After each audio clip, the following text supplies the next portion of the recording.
Senhor presidente, deputado José Guimarães, senhor senador, senador Eduardo Braga, nobres parlamentares. A Associação de Comércio Exterior do Brasil, AEB, é uma entidade privada sem fins lucrativos e que congrega e representa segmento empresarial de exportação e importação, as atividades correlatas. A AEB tem 43 anos de existência e, inclusive, no ano passado nós realizamos o ENAEX, que é o Encontro Nacional de Exportação, e houve um selo comemorativo dos Correios de 40 anos. E o objetivo da AEB, em todos os aspectos, sempre é fortalecimento da competitividade do comércio exterior, especialmente exportação. Então, por isso, nós atuamos na desburocratização, facilitação comercial, racionalização, redução de custos e melhoria de infraestrutura.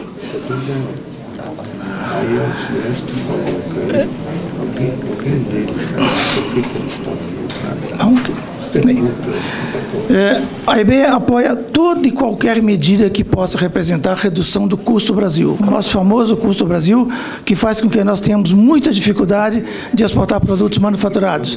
E exportamos commodities porque muitas delas hoje estão nas cotações muito elevadas.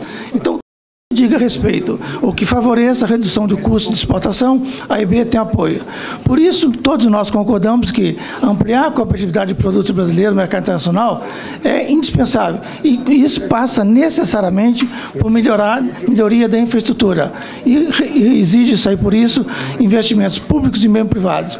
Porém, para se ter um ambiente que estimule investidores a aplicar recursos, é indispensável que nós recuperemos esse tempo perdido. O Brasil, como foi mencionado em diversas apresentações aqui, nós hoje somos um grande exportador em termos de quantidade, mas nós precisaríamos ser um grande exportador em termos de qualidade também. Vocês podem achar estranho eu dizer isso, por quê? Porque, na verdade, nós exportamos hoje mais de 500 milhões de toneladas em exportação, mas nós representamos apenas o 22º país exportador do mundo. Em contrapartida, nós somos o 7º PIB do mundo. Se nós verificarmos dos 10 maiores PIBs do mundo, 9 são os maiores exportadores também. O único país que não se inclui entre os 10 maiores exportadores é exatamente o Brasil. Se nós pegarmos hoje o 10º PIB do mundo, vamos verificar que ele exporta hoje 500 bilhões de dólares. Nós exportamos 240 bilhões. Ou seja, nós deveríamos estar exportando o dobro do que o 10º maior PIB do mundo, que também é o 10º maior exportador do mundo, exporta hoje. Temos capacidade? Temos totais capacidades. Dependendo exatamente de nós fazermos o nosso dever de casa para viabilizar essas exportações. Bem, a MP 595 traz alguns avanços, abrindo espaço para investimento privado e ampliar a competição, mas também ela traz alguns retrocessos. Por exemplo, a Lei 8.630 foi fruto de uma intensa negociação. E nós estamos falando de 1993, 92, que praticamente tudo era zero. Então, nós começamos do ponto zero e a 8.630 foi gerada a partir de uma série de negociações entre setor privado, público, trabalhadores e governo. A MP 595, ela praticamente esquece tudo de bom que foi gerado com a Lei 8.630 e simplesmente revoga algumas partes dela. Eu estou me referindo especialmente ao CAP, que é uma coisa que hoje poucos, talvez, nessa sala tenham ouvido anteriormente a palavra CAP, ou se ouviram o CAP, tenham pensado talvez uma outra sigla. Por quê? Porque toda vez que o CAP funciona bem, e de uma forma geral ele funciona muito bem, as pessoas têm a tendência a esquecê-lo.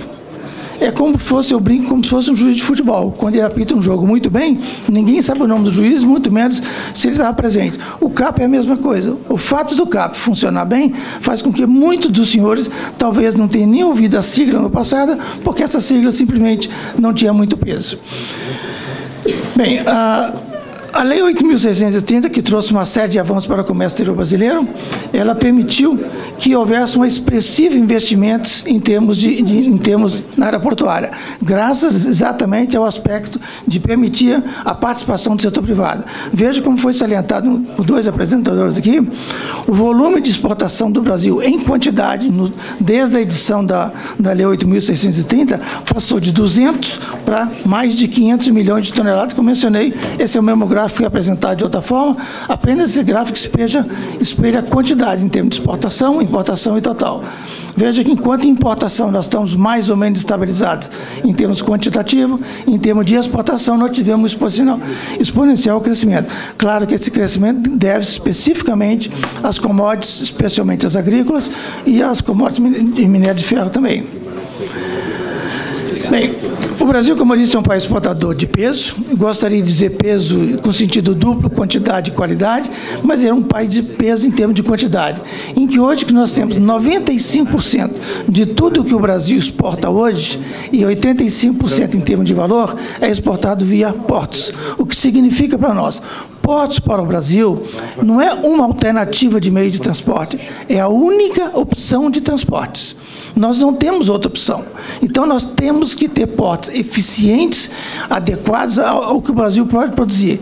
Seguramente, hoje, se nós tivéssemos melhores portos ou portos mais desenvolvidos, nós estaríamos certamente expandindo a produção do agronegócio e exportando muito mais. Então, hoje, o Brasil, que todos dizem, e eu concordo, que o Brasil será o celeiro do mundo, nós temos que estar preparados para o amanhã, que este amanhã vai exigir do Brasil muito mais exportações, especialmente de produto alimentício.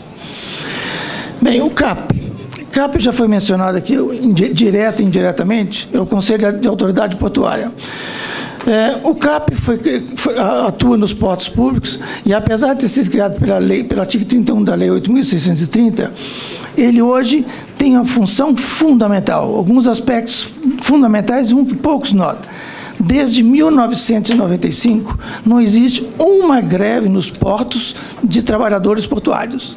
Todas as greves que têm ocorrido são greves de servidores públicos, não de trabalhadores portuários.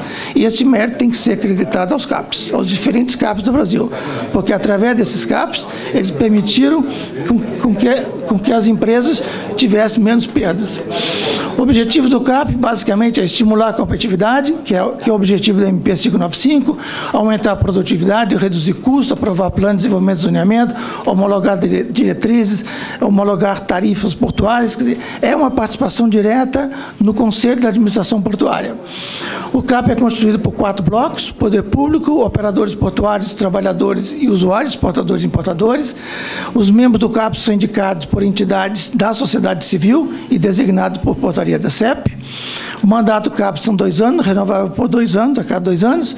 E, importante, nenhum membro do CAP tem qualquer remuneração a qualquer forma. São completamente isentos de qualquer custo. Ou seja, trabalho basicamente em prol do comércio exterior. Todos... São 16 pessoas. Exatamente. Bem, a atuação do CAP.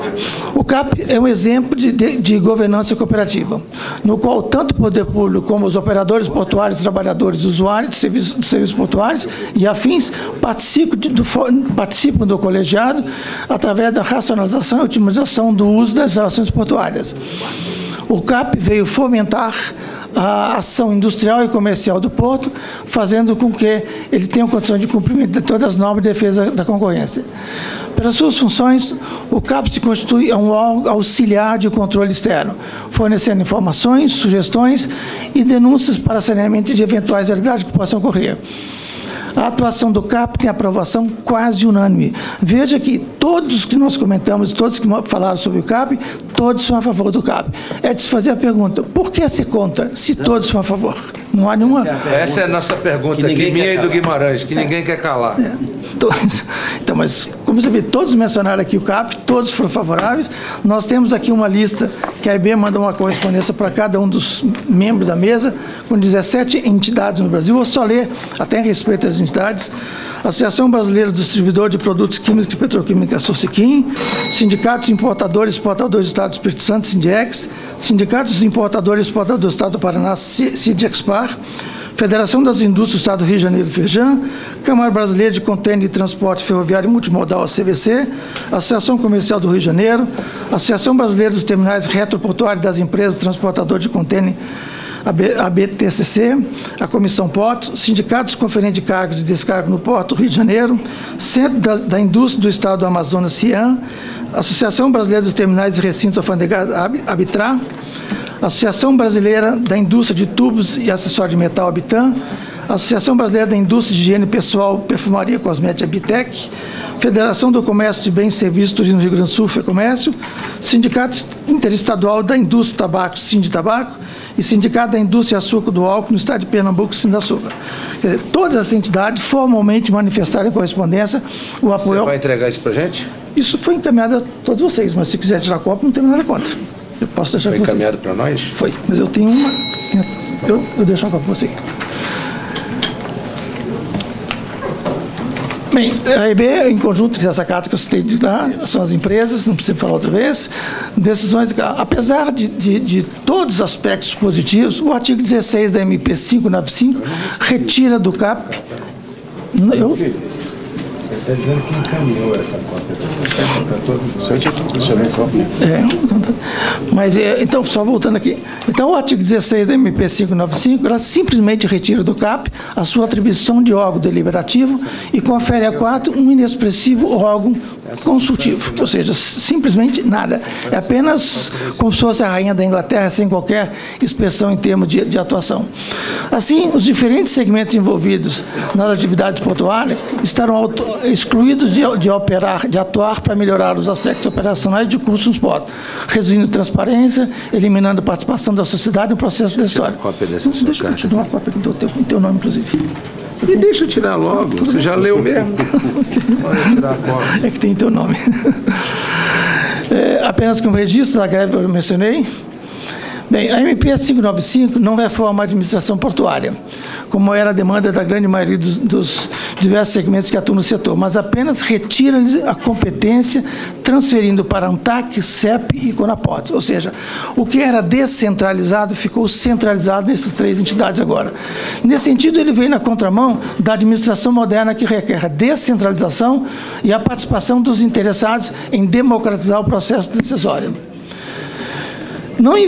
Embora não esteja previsto na MP 595, mas decorrente da MP 595, o decreto 7861 criou o CONAPORTES. CONAPORTES, que é integrado por 10 entidades, todas públicas, apesar da MP 595 ter como objetivo atrair o capital privado. Ao mesmo tempo que eu quero atrair o capital privado, a decisão é toda do setor público. Então, passa a ser um contrassenso, eu quero o capital privado, mas eu quero ter gerência sobre o capital privado. Por isso, um dos objetivos da MP é atrair a captação do setor privado, tanto investimento como portuária. A administração moderna requer, mais uma vez, como dizendo, a participação dos agentes. A EB propõe que o CONAPORTES, a exemplo dos CAP, tenha a participação dos operadores portuários, usuários, trabalhadores, pois isso aumenta a transparência e a segurança jurídica.